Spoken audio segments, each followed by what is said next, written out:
विधानसभा निवडणुकीच्या निकालानंतर उद्धव ठाकरेंनी मुंबई महापालिका निवडणुकांसाठी कंबर कसली।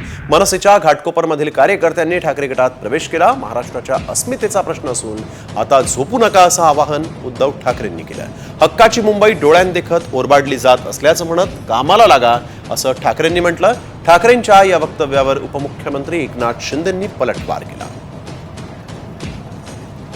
राज्यात आपल्याला उत्तर करावं लागेल।